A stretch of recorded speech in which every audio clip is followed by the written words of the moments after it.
I'm going to pause for now, but I just wanted to make sure I got it started. Okay. Key roles within the hospital incident command system for reunification and outline standard operating procedures within a hospital reception site template and assess engagement in reunification efforts. Here's our agenda. We have 2 didactics for you today, along with a Q&A and some facilitated discussions. And then this is our team. If you guys haven't already, we have a Padlet with pre-session references here. At the end of the last session, folks had asked about where we were getting our data about trust and privacy. And so this is Rachel Charney's paper on that, and that is included in the Padlet, as well as a couple of RAPM references and tools. One is the legal resource guide, and if you focus on pages 39 and 41, those are specific legal guidance for reunification. And then the hospital reception site template, which is basically a Word document that you can adapt to your institution, which we will review a little bit later. And then we have our first poll, and this is really for us to understand if you guys are actually accessing the Padlet materials and how, and so we're just kind of curious about that. So there's a QR code in the corner. Otherwise, you can go to pollev.com /ALIN1 to actually participate.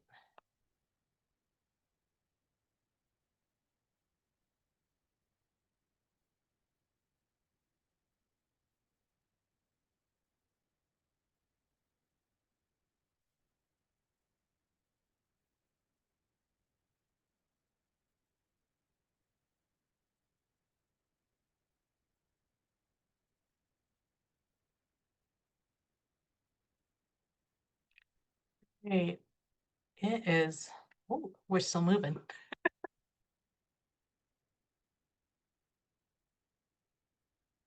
Well, I'm glad that more than half of us have actually accessed the session materials. The next poll is really about whether or not those materials are useful for you.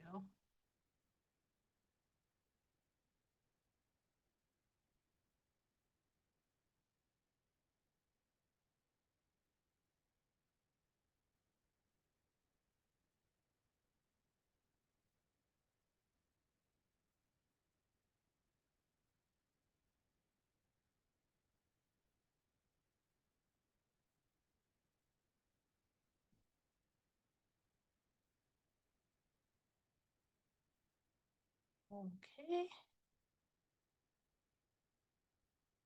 We'll work on maybe sending the links out to you a little bit earlier, even right after the session, for those of you who weren't able to access Padlet yet.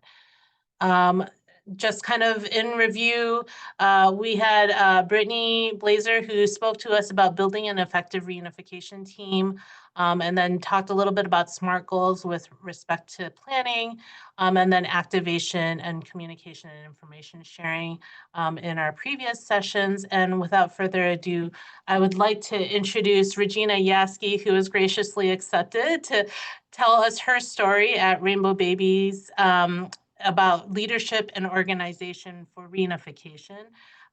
Dr. Yaski is, I would call her a true triple threat in that she is clinically, she's a pediatric emergency medicine physician. And then she also is an expert in both EMS and disaster. So really excited to warmly welcome Dr. Yaski. Thanks, Anna. Thanks, everyone. Thanks for joining us today. That photo looks nothing like me, by the way. So I'll start a little bit talking about the planning process in reunification. I'll be really brief because Brittany Blazer did a terrific job a few months ago discussing this. But when you're thinking about planning a reunification process in your hospital, the first thing you want to do is to reach out to your community partners. You want to do a needs assessment. So you want to look at, like, for example, your patient population. Are there any religious or cultural customs? Are there any diverse languages? Are there, unique differences that may cause, certain challenges while you're planning this? Staff is what staff is. You need your staff and you need adequate supporting staff as well. Two essential components of a reunification plan is your HFRC, which we'll discuss in a few months, your Hospital Reunification Planning Center, and your PSA, your Pediatric Safe Area. These are spaces that are needed within the hospital if you are planning a reunification site. You may need a call center, you may need a communications area, you may need a search area. So these are things to think about when planning a reunification within your hospital. The other thing I also wanted to say was, even if you don't have inpatient pediatrics, if something does happen, you may end up with unaccompanied minors in your hospital. So this is something to always have in your plan. And stuff just, means your supplies, your equipment. You want to have enough of those as you're planning. Next slide. Okay, Brittany already covered these. Oh, can you go to the next one? Thank you. Brittany already covered these, so I'll just go over them briefly, like I said. So internal stakeholders in your reunification planning, some of them within the hospital include pediatrics, your media relations, public affairs, telecommunications, cord food services, emergency medicine, child life risk management, health information management, patient relations, family medicine, social work, psychiatry, behavioral health, legal counsel, chaplain, or security. Next slide, please. And your external stakeholders, adjunct help, your EMS, your law enforcement, non-governmental organizations such as American Red Cross, mental health services, the judicial system, obviously, the coroner, volunteers, public health, health and human services, the media, obviously, social services, healthcare correlations. I put in other, and I'm happy I did because I forgot one essential one, which is, the school system. They're important. So next slide, please. So this is the ICS organizational structure. Every time we look at an ICS structure, this is basically what we see. This is the general template, right? My hope is everyone here knows the ICS system, but if you don't, I'll give you a really brief overview. So the ICS system was implemented, I believe, in the 1970s to South California fires. And it was created by fire agencies. And it was a way for them to address communication and coordination between the local, regional, and federal agencies for all of them to work together. Yes, the wildland fires. Thank you, Anna. Yeah. And the project, I believe, was called the Fire Scope Project. So this is how ICS started. Over the years, it's evolved to include, now we use it for public health emergencies, we use it for terrorism, we use it for natural disasters. Case in point, in 2001, the 9/11 attacks, we used the ICS structure, and this is when Homeland Security implemented it. And now it's under the NIMS program, which is the National Incident Management System. Okay, so this is basically like the overview of the ICS system. You start off with your incident commander, who's the leader, who delegates down. You have the public information officer, and I'll go over this, your safety officer, and your liaison officer. From your officers, back one slide, Anna, sorry. From your officers, you have sections. And then from your sections, you have branches, and then your branches, you have units. Next slide, please. So like I said, your incident commander is the leader, right? They're in charge of the incident response. They're delegating to others within the organization, within the command. Your public information officer, who we love to call the PIO, is the one who sends out the accurate, like most up-to-date information to the public, but not just to the public, to the staff at the hospital, and it's usually a single unified message. In January 2024, a children's hospital in Chicago, Lurie Children's, there was a cyber attack. And I remember it happening, and we were all sitting like, what's going on? We didn't know what was going on. There was nothing on social media. I thought it was handled very well.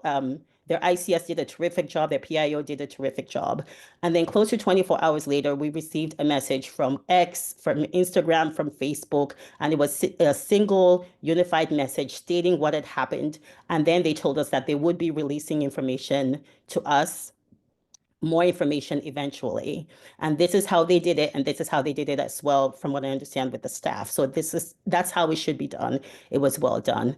The liaison officer is like it sounds. They're the liaison between the command center and outside agencies who are not within the command. So they work within the ICS and they work with other outside agencies by briefing them and letting them know what's going on. Example of outside agencies might be like the FBI or Red Cross. The safe officer, they do everything healthy. They with the health and safety staff, the families, they're there to inspect all the functional areas and to make sure everything is safe, that they're complying with all the safety regulations. So like the PIA and all of that, that's their job. And they monitor all incidents. So those are the top 4 tiers. You have your incident commander, your PIO, your liaison officer, and your safety. Next slide, please. Like I said, so you have your incident commander there. Then you have sections. The way I always think of my sections, this is my mnemonic. I call it FLOP. So remember, F for finance, L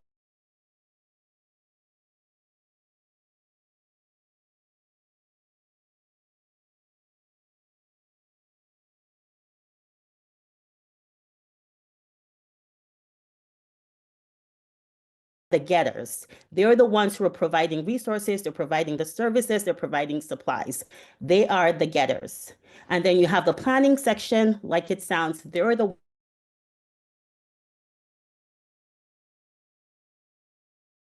objectives. And then you have the operation sections. These are the doers.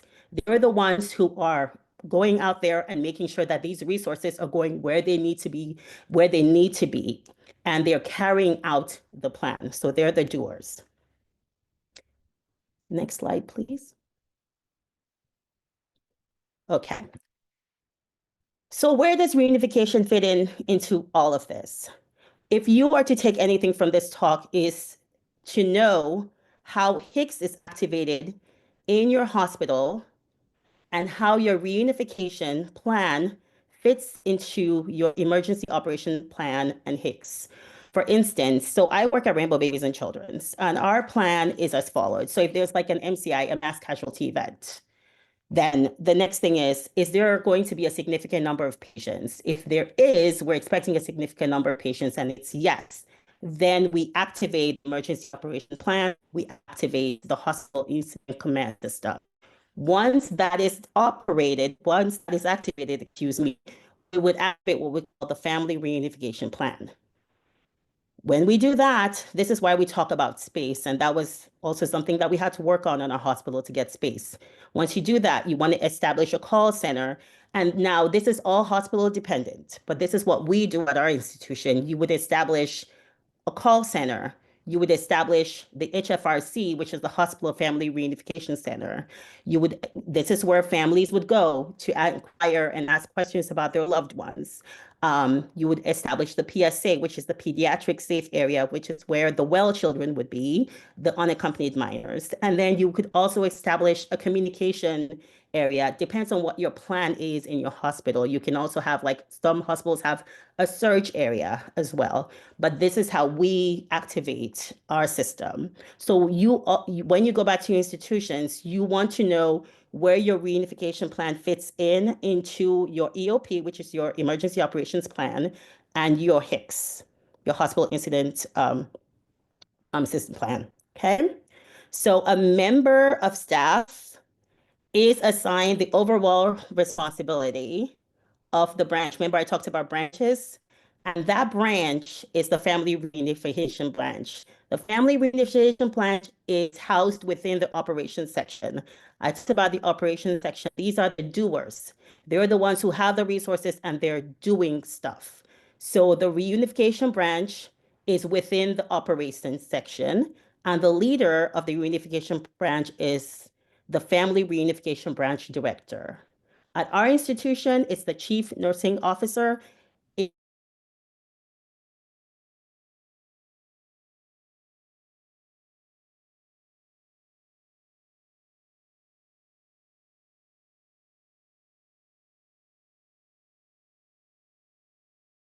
Family Reunification branch.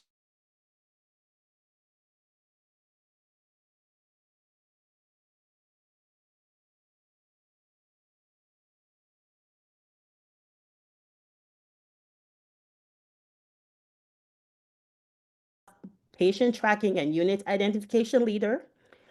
You would have the hospital family reunification center unit leader. You would have the pediatric safe area unit.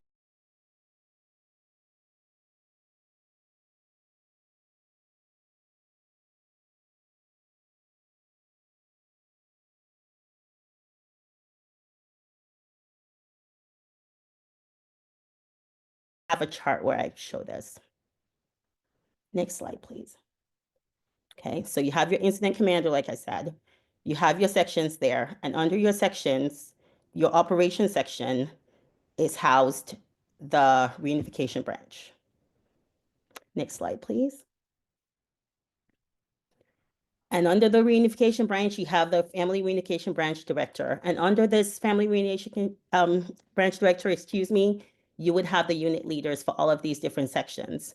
Now, in all these different sections, you would have social work, you have child life, you have security, you have interpreters, you have whatever support services are needed. Sometimes they are in some of these units or they work within the branch. It just depends on how your hospital frames it.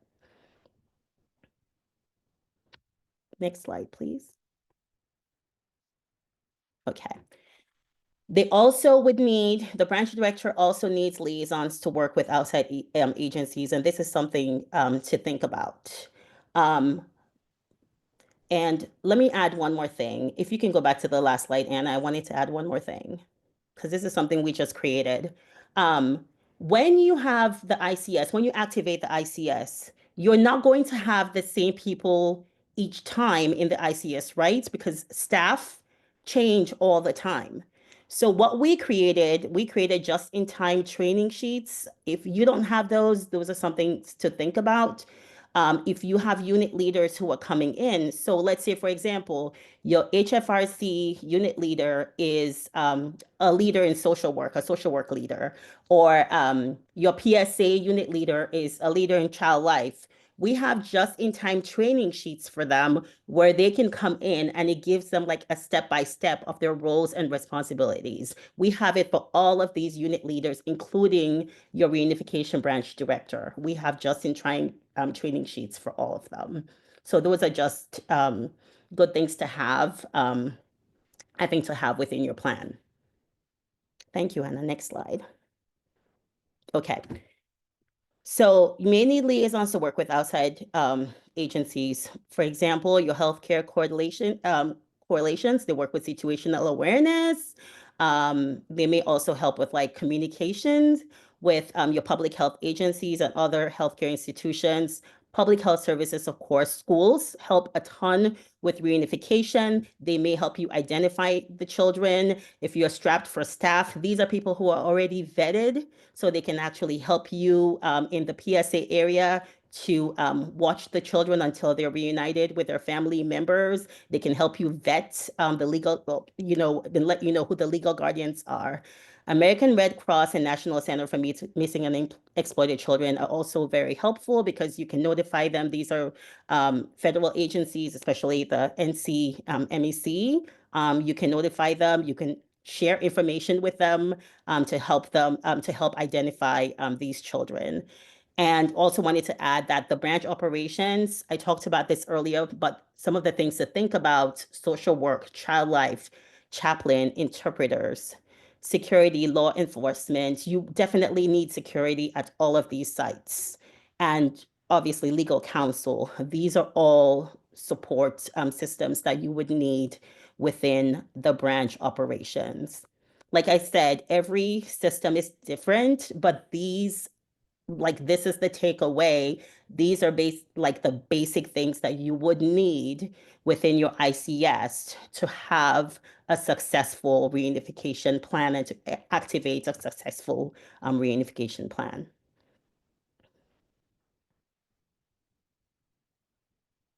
"20 minutes. That's it. Next slide. Did it. Good. Any questions?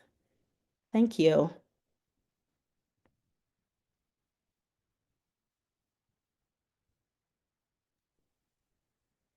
We just wanted to open it up to the group, even if you don't have specific questions about ICS and leadership and organization.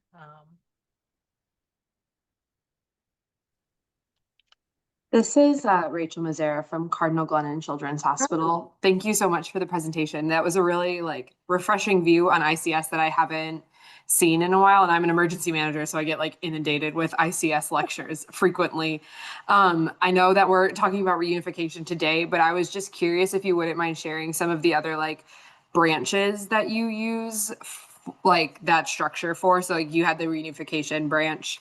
But are there other processes within the hospitals you've implemented that branch logic to? Oh my gosh. Yeah, so many. If we can go back, I'm trying to see if Anna can go back. Is there a specific slide? The first one, yeah, sorry. Yeah, sorry. So, as you know, I am an EMS physician. So I actually use ICS more in the pre-hospital space than I do in the hospital space, surprisingly. But the branches that we use it for a lot, actually, interestingly, the divisions, the strike teams, we use them a lot for. And the service branch as well, like gaining resources. During the triple-demic was when we had ICS up for maybe about a month, and that was the time we used it within the hospital. The triple-demic was, I know most of us know COVID, flu, and RSV, but that was when we used the service branch within the logistics section to kind of gain resources and kind of work with other hospitals to gain resources, with our community hospitals as well. And as you can see under the logistics section, you have the supply unit. So it went all the way down to that. But we mostly use it in EMS. I do event medicine as well. So we use ICS for every event, every sporting event. The Browns football games we use, the marathon we use, the Cleveland Marathon we use. Awesome. And Thank you for you sharing. can use it as large. It can be as large or as small as you need it to be, obviously. Yeah. So. No, that's awesome. Thank you. You're welcome. I think within our hospital care system, we often will break our branches out by patient care areas, right? So emergency department branch, critical care unit branch, treatment center, interventional platform branch, or ambulatory branch. And so there's a lot of different ways you can utilize it. And I think, if we're speaking specifically in the hospital setting, that's how we do it at Stanford. I don't know if other people have examples on how they do it.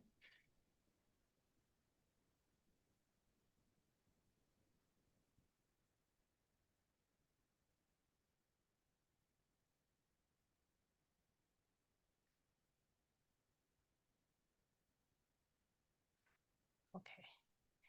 I think Any other questions? Yeah. Are there any other questions?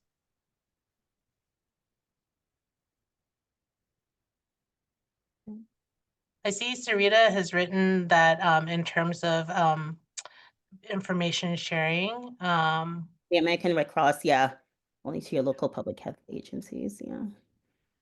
I don't know if you wanted to talk a little bit about that, Sarita. Yeah, I think you just have to be very careful, like who you share information with, especially since they're children.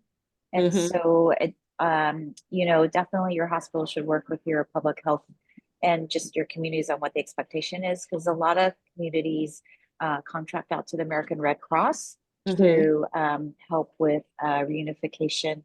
In our instance, I think during the marathon bombing, the American Red Cross did come to our hospital, but we said we needed to share our information only to our public health agencies and not with the American Red Cross. So Irene may have a different take in the Las Vegas shootings, but just to know what is expected in your, you know, what is the community plan for reunification and who are the people who may have already been vetted to help. Yeah, Sarita, this is Irene. You're correct about that. It's very agency dependent.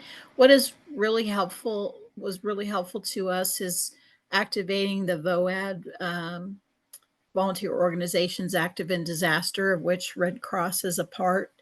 And so the Las Vegas shooting, there were some teenagers there, but most of the audience was adults, so that was helpful. But other large scale events that we've had, we've really relied, as was mentioned, on the school district, who already has authority to have those records and has that information available, and they are also part of our VOAD. So it's a smooth transition to be able to use whatever agencies are available, and also the healthcare coalitions. But the biggest hurdle that we had, and I think Regina talked about this too, is HIPAA, being constrained by HIPAA and sharing information. And we've had some state law implementation since then, and some bases developed to overcome that, and with enabling legislation that was just passed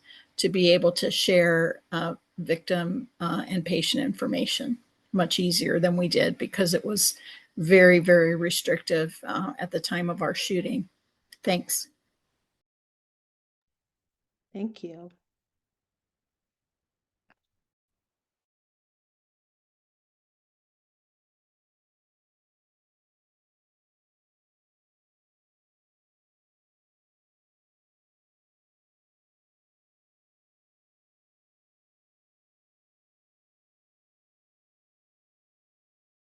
Well, Anna, you're muted. I'm going to talk a little bit about the Rapham Hospital Reception Site template. And again, this is based on a whole lot of folks working together to get this product out. And it's a Word template that you guys can just download and use and plug in and play, and basically tailor it to your own institution. This is our working group. Irene is here, but there's so many other people. A lot of this was also based on work with the Coyote Crisis Collaborative. And so based on some of their planning that they have out. And I don't know if Irene, you could help me put that link in, and we can potentially put it into one of our Padlets as well.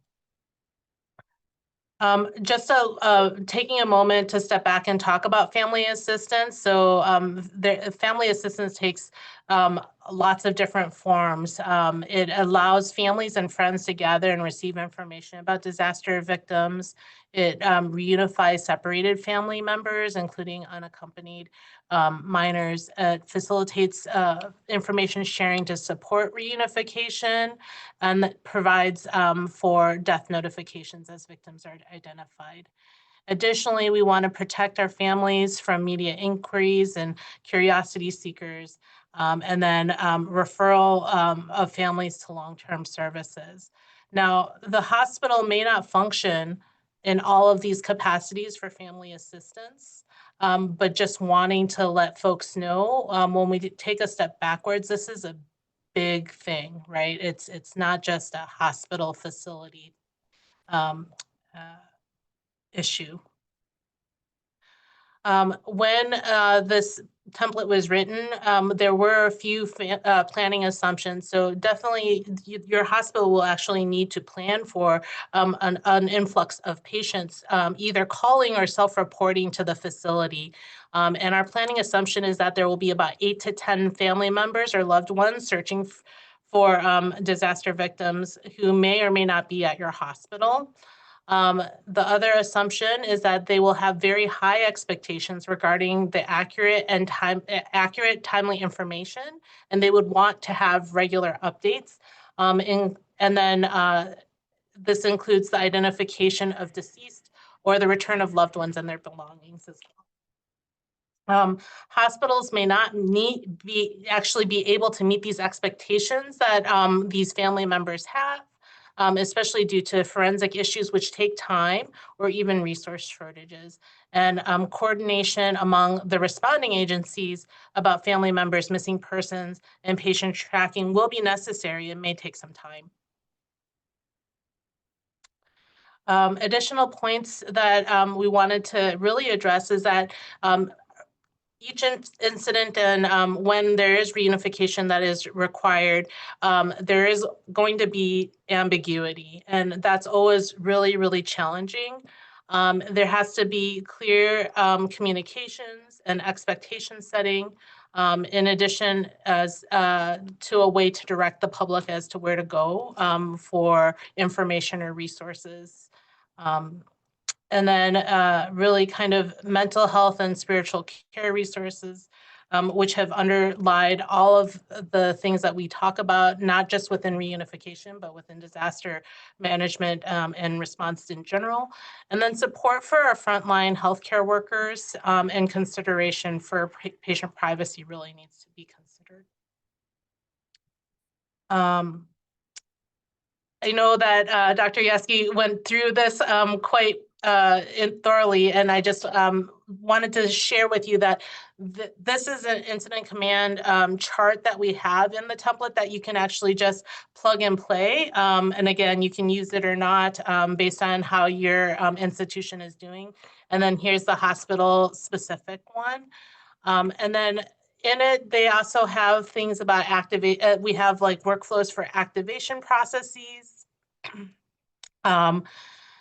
And then just different site selections. So Dr. Yeske spoke about different areas that you might want to activate, such as a pediatric safe area, a hospital reception site, or an intake area, a reunification or notification area. So things that you need to think about for all of these areas would be the accessibility of the site, the amount of usable space and resources that you have in that area, and then the communications infrastructure. There's a checklist in this toolkit as well, or the template. And then there's lots of processes that have been suggested that you guys can use or refine. One is a process for family and friends searching for loved ones, and another one is a notification process for families. And then in this template, there are sample forms, including a site sign-in sheet for families who are searching for loved ones, an intake form for families, and then a child identification form. And then with those beautiful org structures that Dr. Yeske shared with us, we also have job action sheets that are templated out there. And you can also, again, like I said, customize this to your institution. And so I just wanted to share this resource with you and walk through it a little bit so that you all have something that you could actually work with and not have to start from scratch. And I see Irene is coming off of mute, so. Yeah, I just wanted to let folks know I was able to put that hospital reception site link in the chat from the RAPM website. And just to mention one thing, if this is a large enough event, there could be multiple hospitals involved, and there might be a broader effort for reunification and notifications of family members of the deceased and that sort of thing, which would be a family assistance center. And so your local hospital reception or family reunification function could be tying into that bigger community-wide family assistance center. And so that liaison position that you talked about is super important, because that liaison would be the conduit to that broader effort, where many community resources would be gathered and the coroner's office would be making notifications, and there would be potential for a number of hospitals represented as part of that effort and feeding into that broader community resource. So just keep that in mind, that it may not just be your hospital that's affected by a large enough event. And so that's really important to have those key positions identified and known to each other, so that that coordination is not new to everyone. Thanks. Absolutely. Yeah. This is Yeah, one of the thank you. yeah. Yeah, thank you for that comment, Irene. I think, you know, just as our hospital reunification planning, there's like lots of people at very different stages in the planning process, and communities have different degrees of robustness in terms of their reunification plans. So I think, as Dr. Yaski had spoken earlier, is really find out like what plans are already existing outside of the hospital, and trying to align your plans with those is really important. And without further ado, I'll turn this over to Dr. Yaski, who's going to introduce us to our facilitated group discussions. Thank you. So we are going to break off into groups, and we have some wonderful discussion questions here that we're going to discuss. What are your key takeaways from this session? What opportunities are there to improve reunification planning at your hospital? What actions will you commit to in the next month to move reunification efforts forward? We have some additional questions as well, and please feel free to come in with any questions you may have. I mean, that's what we're here for. We have 15 minutes to do this, so we can start now. Thanks. Hope we all had fruitful discussions. We had a great group. I was group 1, I believe. Some of the key takeaways that we talked about, what I thought was interesting, and this is why I love the DRC. Everyone is in different planning stages of their reunification. So people talked about how helpful it's been writing their reunification plans. So the resources, they said, are extremely helpful. The templates that we offer, how we simplify everything, that's just been really helpful in them creating and developing their plans. They also talked about the meetings that we have, the monthly meetings, and it kind of helps to keep them on track, because we're all busy. Everyone, you know, we all have lots of obligations, but the meetings that we have and all the resources that we have, they kind of help people to adhere to their timeline and stay on track. A few hospitals even have their tabletop exercises this month. Some have this month, some have next month. And now they can, you know, test and activate their reunification system to kind of identify the gaps and go from there. Someone did ask, and I wanted to bring this to the group, working with some children's hospitals, some hospitals refuse to share their reunification plans, saying it's intellectual property. I don't know how we can circumvent this. I don't know if anyone has answers to that, but I thought I would bring that up to see if there were any answers, if anyone has any ideas. Regina, we have shared our plans. I do think there may be some liability attached to it, but Texas Children's they were one of our earlier sessions. Their template is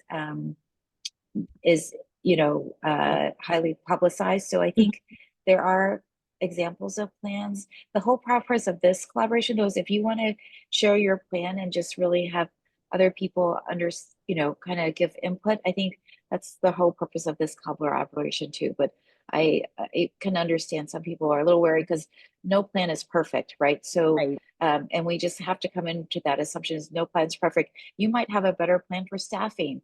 Another person may have a better plan for the pediatric safe area. And our goal is really just to kind of get everybody's best practices and see how logistically we can just help people develop their plans. Absolutely. We were already doing that in our group. People were already sharing plans and emailing each other. So that was great. Group 2. Thank you, Sarita. Brittany, your group 2. Group 2, I Brittany? was about to ask. I'm like, I have no idea what number group I was. No, it's fine. I can call you by name. So I think that we kind of shared a lot of the same key takeaways. I know that one of the other ones was really kind of going back to those planning teams and like utilizing the school districts for reunification efforts and kind of being able to plug into the Red Cross, since that's something that they do quite a bit. But I know like with sharing information, a lot of, or the group was really, it was good for them to kind of hear that, you know, people are kind of hitting the same barriers and it's not just them. One opportunity for additional planning is just kind of the knowledge of incident command for leaders. A lot of hospitals have a lot of leader turnover. So just kind of making sure that people are staying, you know, that they have that training and kind of know how things work. Regina, to your point, a lot of the hospitals are kind of getting into that stage where they're ready for their tabletop exercise. So really kind of diving into that within the next month and identifying what gaps they still have. Mhm. Great. I'll just go next. Thank you, Brittany. Michelle? So I think we touched on a lot of the same topics, but another takeaway that we talked about was just having a really good contact information for those community partners, like mentioned before, and having those relationships activated before the plan kind of needs to be put in place. Another one that we talked about was kind of over the next month or so is creating those job action sheets. I think a lot of people like that, and the majority of my group, I think, is participating in the tabletop next week. So I think a lot of other additional steps for improvement will be identified there. Yes, the tabletop is on June 10th. June So, 10th, yes. yeah. Mhm. Wonderful. Yeah. Sarita, I believe you're next.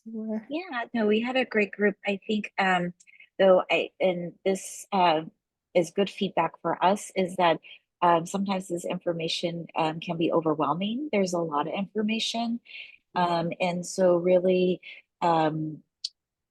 we talked a little bit about doing things step by step, that, you know, you can't take a lot.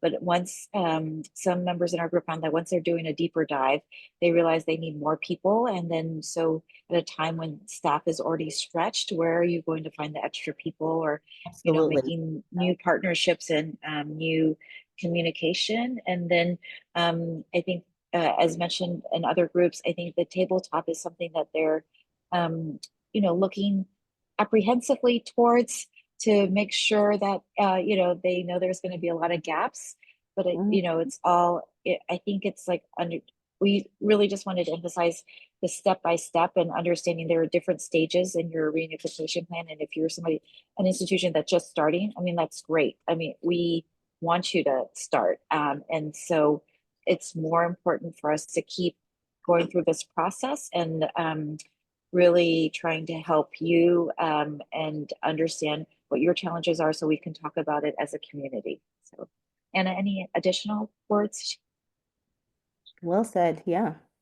Yeah, well said. I think we actually so the June 10th tabletop, sorry, I'm responding to the chat. The Yeah. June 10th tabletop, we can only allow a maximum of 10 facilities. And so that filled up. And so we actually added an extra date. So if folks are still interested in doing a virtual tabletop, I think the June 26th June 26th. Christy sent out. Right. added date is actually still open. And then we have a few more slides, and then I was gonna say, can we have Irene report out real quick? oh yeah, For the sorry. time? Yeah, Irene is the last one. No problem. Thank you. I'll just be very brief. One of the things that we talked about in terms of takeaways and what they got out of the discussion was identifying pediatrics and other special populations considerations and recognizing that they had a number of gaps in their plan. Even if they did have a reunification plan, additional attention to pediatrics and children with special health care needs was important. Another important point that was brought up was focusing on guardianship requirements and ensuring that proper ID was given from adults to make sure that the right child goes home with the right guardian, and especially in cases of child custody battles. And one thing that I brought up, which I always bring up about reunification, is the issue with human traffickers who come out during times of disaster to cause problems and do bad things. And so we want to make sure that folks have that's incorporated in people's plans, that they get training, and that there are policies and procedures in place to protect the kids from that. Talked about some planning successes in terms of identifying a broad array of stakeholders, more so than they had before, to make sure that there's proper space to do reunification and all the pieces that go with it, and the importance of alignment with a county reunification plan, making sure that the hospital level plan and the jurisdictional plan have some alignment. We also talked about that there being good support from C-suite in some of the hospitals, and although they may not be familiar with all the details, they at least are supportive of the concept of investing in reunification and how important it is. And one of the suggestions I had there was to include the C-suite folks in their tabletop exercises. And if they can't attend, to at least share the after action report with them so that they can use the after action report for justification for future budget requests and for purchasing discussions, for advanced planning for mass casualties, and making sure supplies and services are on hand to address what comes up. That's it. Thank you. Thank you. All great recommendations. Thank you, Irene. Anna, you can take it from here. Thank you.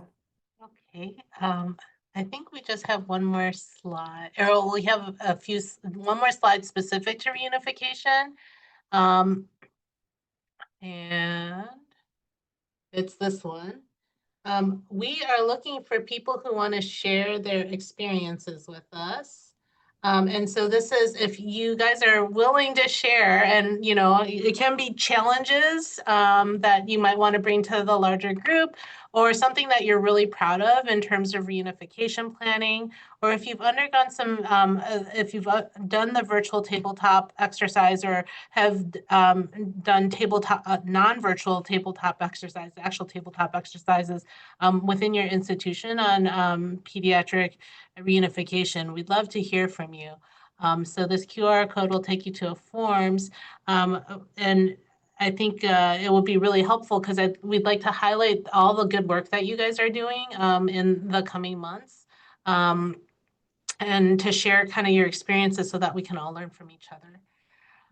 We have one more poll, and I'm just going to leave it up long enough for people to actually get into the poll and open this question. We want to know if, we have a plan for the rest of the year, but we want to make sure that we're encompassing all the topics that you guys are interested in. So if you have any specific topics that you would like to have addressed in subsequent meetings, please let us know. And this should be an open answer kind of poll question for you. I'll leave it up for another minute, and then we will move to the PPN DRC updates. I think. Let's see. Okay. And I'm turning it over to Christy. I'm gonna give you these updates and I'm gonna ask Anna, I can't find the evaluation link to put in the chat. So if Oh, okay. you could help me find that.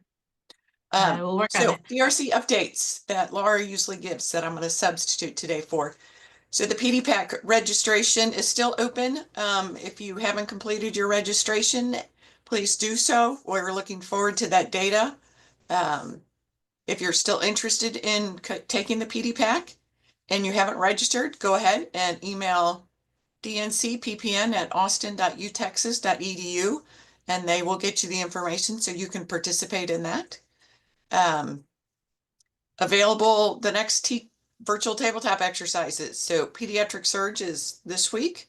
Evacuation is next week, along with a reunification one. And then, as Anna referred to earlier, there's another reunification one that has been added and that we're looking for a couple hospitals to fill that slot. And that'll be on June 26th. If you would like to join that, then please so email dncppn@austin.utexas.edu. Next slide. Upcoming DRC sessions. So our next session will be July 1st. It's another focus group session. Per reunification, we're at this time again, 2:30 to 3:45 Central Time. And we're looking for some people to share their experiences on VTTXs and how that went. Or if you did your own exercise, we would love to hear how that went. And then we have another full DRC collaborative session on August 5th. Next slide, please. This is another educational opportunity that we just found out about, a pediatric crisis standard of cares. There was a previous session about this in last September. QR code is there if you would like to register for that. It'll be on Wednesday, June 11th from 1 to 2:30 p.m. Central Time. The presenters are Kevin McCauley. He's going to be the host and facilitator. He's also the PPN COO. And then we have Dr. Marie Lozen. And now I didn't practice this name. Dr. Leventhal, Professor James Hodge, and then Kevin will do a Q&A and wrap up. He has extensive emergency preparedness, disaster management experience. So we'll put that link in the chat, and there's the QR code. Next slide. And I think have we been able to get the, oh, there's the link for the code. Sorry. I'll get that link in there and you can fill out the code. Thank you, Anna, to fill out the evaluation for this session and get your CEs. Do I have more slides?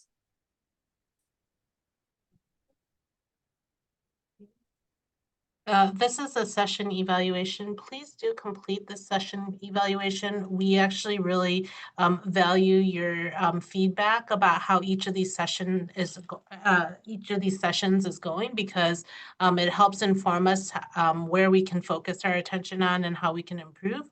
If we did something really well, you can also tell us we've done something really well, and we would love to hear that as too. But again, this is really important for us as we formulate subsequent sessions. Even like I said, though we have a plan, there's a lot of flexibility in how we structure these focus area sessions, and we want to really cater to the needs of our participants here. Sorry, the CME code is, I posted it in the chat. Hang on, I can repost it. Let me try it. It is KUWMOD.